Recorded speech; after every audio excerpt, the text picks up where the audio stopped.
की सैयाएं रक्त से रंजित हो गई हों, लथपथ हों, उस माँ के हृदय को विचार करिए, कैसा अधीर हो गया था। जो रोते हुए देखा, जैसे ही रोते हुए देखा पांचाली को, अर्जुन आए दौड़े दौड़े, तुम चिंता न करो, जिस दुष्ट ने ये अधम कार्य किया है मैं उसको छोड़ूंगा नहीं, अभी मैं अभी लेकर के आता हूं। और चल पड़े, रथ पर सवार हो गए, भगवान रथ चलाने लगे। जैसे ही रथ चलाने लगे और पहुंचे, जो ललकारा अश्वत्थामा को, युद्ध के लिए प्रस्तुत हो गया। और जैसे ही बाणों का संधान किया अर्जुन ने, सारी उसकी जितनी भी दिव्य शक्तियां उसने छोड़ी थी, पिता ने जो बताया था, सब समाप्त कर दी क्षण भर में अर्जुन ने। और जैसे ही उसने प्राणों का भय उसको अनुभव हुआ, प्राण संकट में उसने देखे अपने, उसी समय उसने ब्रह्मास्त्र संधान कर दिया। लेकिन हमारे यहाँ गुरु भी शास्त्र मर्यादा से चलते थे, शास्त्र की मर्यादाओं के अनुरूप व्यवहार करते थे।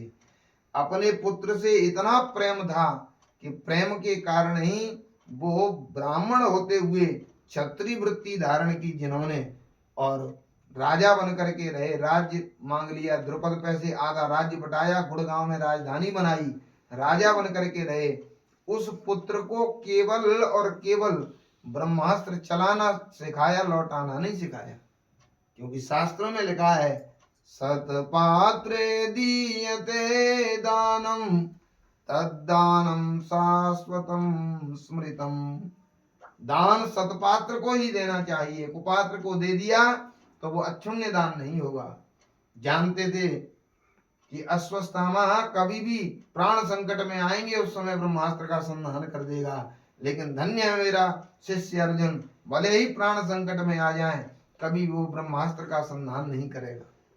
कितना बड़ा महाभारत का युद्ध हुआ, अर्जुन ने कोई भी उसमें दिव्य अस्त्र का प्रयोग नहीं किया। गुरुदेव ने जो सिखाए थे, केवल सामान्य अपने जो अस्त्र शस्त्र थे उनका संचालन किया केवल। आज जैसे ही ब्रह्मास्त्र का संधान किया, वैसे ही विचार करने लगे अर्जुन। भगवान से पूछा, महाराज बताओ क्या करना चाहिए। ब्रह्मास्त्र से तो सृष्टि समाप्त हो जाती है। भगवान ने कहा, तुम्हारे गुरुदेव ने तुम्हें चलाना और लौटाना दोनों सिखाए हैं, उसको तो केवल चलाना सिखाया है, इसलिए तुम भी चलाओ ब्रह्मास्त्र। महाराज प्रलय हो जाएगी, का नहीं होगी। जैसे ही वो शक्ति एक हो, उसी समय उसका आवाहन कर लेना खींचने के लिए, और जैसे ही तुम खींचोगे वैसे ही वो ब्रह्मास्त्र तुम्हारे पास आ जाएगा, उससे प्रलय नहीं होगी। भगवान ने जैसे आदेश दिया वैसे ब्रह्मास्त्र का संधान किया। लड़ते लड़ते दोनों एक हुए, एक शक्ति जब हुई तो खींच लिया, और जैसे ही खींचा वैसे ही उतर के रथ से और बांध लिया, और बांध करके रथ से पीछे और चल पड़े।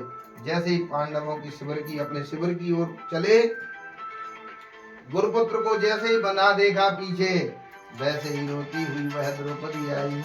मुच्यताम मुच्यताम एष ब्राह्मणो नितराम गुरु, ब्राह्मणो नितराम गुरु। छोड़ दो छोड़ दो। आज भगवान गदगद हो गए।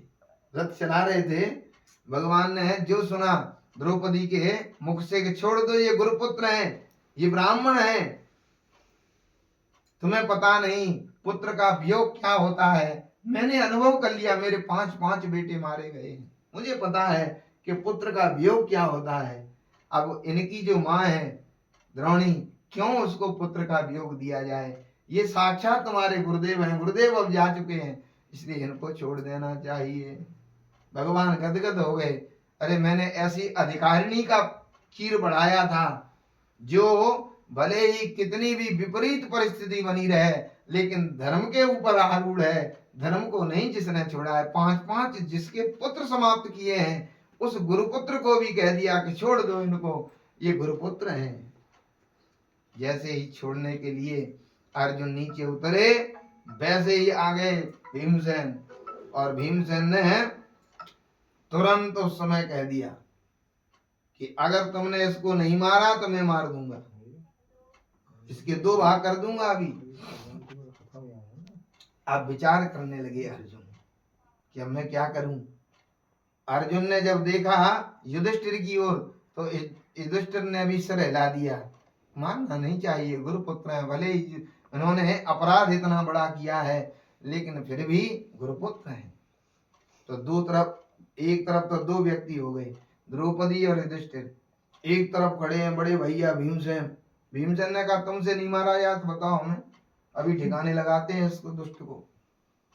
छोटे भाइयों की तरफ देखा, भाई नकुल सहदेव तुम ही सहयोग करो कुछ। नकुल की और सहदेव की ओर देखा, भैया तुमसे नहीं मारा जाए तो हम मार दें। 5-5 मारे इस दुष्ट ने।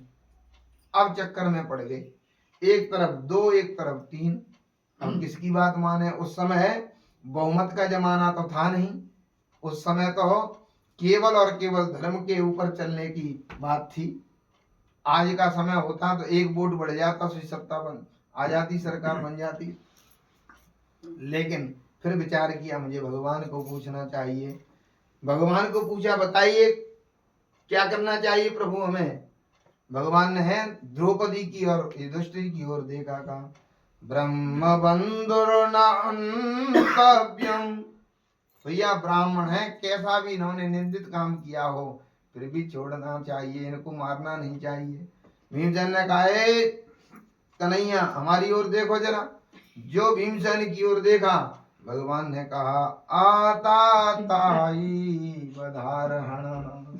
आता ताई कोई भी हो उसको छोड़ना नहीं चाहिए, उसको उसी समय दंड दे करके मार देना चाहिए।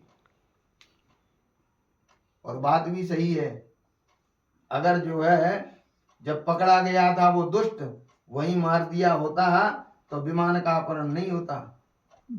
वो दुष्ट हमारे देश में आकर के हम लोगों को ही हानि पहुंचाते हैं, हमारे जो आत्मीय जन है उनको मारते हैं, और जब पकड़े जाते हैं तो दामाद की तरह खूब सरकार है उनकी सेवा करती है।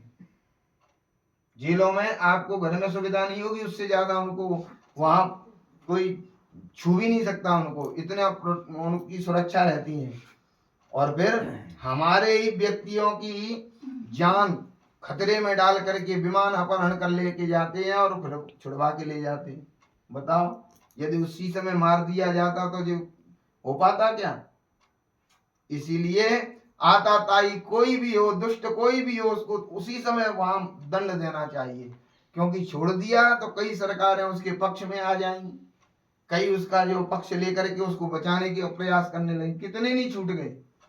इसलिए भगवान कहते हैं आता ताई बधारहणा, वही मार दो। हाथ जोड़ के अर्जुन ने कहा महाराज बहुत अच्छा आपने जो समाधान दिया, ब्राह्मण है इसलिए मारना नहीं चाहिए, आता ताई कोई भी हो उसको छोड़ना नहीं चाहिए। ये आपने समाधान दिया है, हमें कुछ तो ज्ञान दो। भगवान ने कहा इसीलिए तुम्हें गीता का ज्ञान महाभारत से पहले दे दिया था 700 श्लोकों का। अब विचार करो किसको कैसे दंड देना चाहिए। अर्जुन समझ गए भगवान शास्त्र की बात कर रहे हैं। तो मणिम जहार मूर्धन्यम द्विजस्य सह मूर्धजम। तुरंत भगवान का आदेश समझ करके अर्जुन ने मणि जो लगी थी सिर में अश्वत्थामा के वो छीन ली और सिर का मुंडन कर दिया। और उसके बाद में वपनम द्रविणादानम स्थान निर्यापणम तथा हे सही ब्रह्म बंधूनाम बधो नान्योस्ति दैहिकः बधो नान्योस्ति दैहिकः। उनके पास जो भी था मणि वो छीन ली, सर का मुंडन करके धक्के दे करके शिविर से बाहर निकाल दिया। माननीय पुरुष का अपमान करना ही मृत्यु से बड़ा दंड है। कोई भी माननीय पुरुष हो अपमान हो जाए तो जब जब उस अपमान को याद करेगा उतनी बार मौत के बराबर उसको कष्ट होगा। इसलिए